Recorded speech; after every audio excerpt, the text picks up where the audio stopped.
Right, my colleague Meghna Dev is standing by in Kutch, Gujarat. Meghna, if you're with us, do you have an update for us?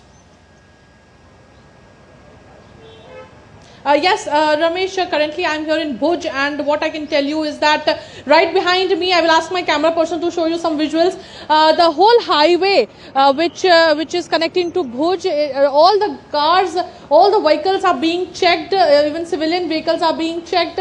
They are being directed and diverted to another highway. What we are also being told is that Bhuj is on alert. So, because there were drones that were sighted, we were just half an hour ago, we were there in Gandhidham.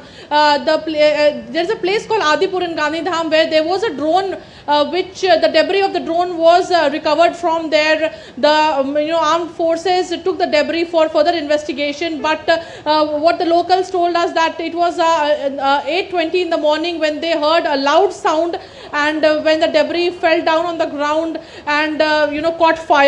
So that's what the locals have been telling us there. And currently, when we have just arrived here in Bhuj, we are seeing that a lot of checking is being done here.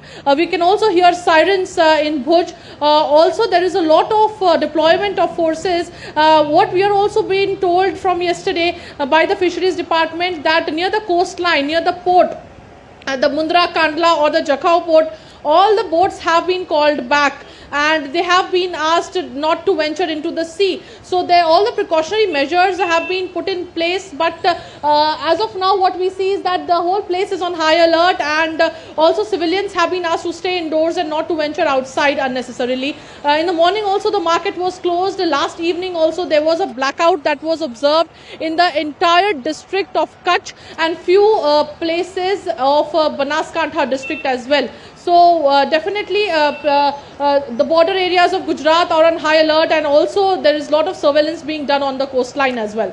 Right, so as Meghna in Kutch is reporting there, the border districts in Gujarat along the international border with Pakistan are on high alert, and the Chief Minister of Gujarat has undertaken a security review measures undertaken by the local administration. Meghna, we leave it there. Thank you.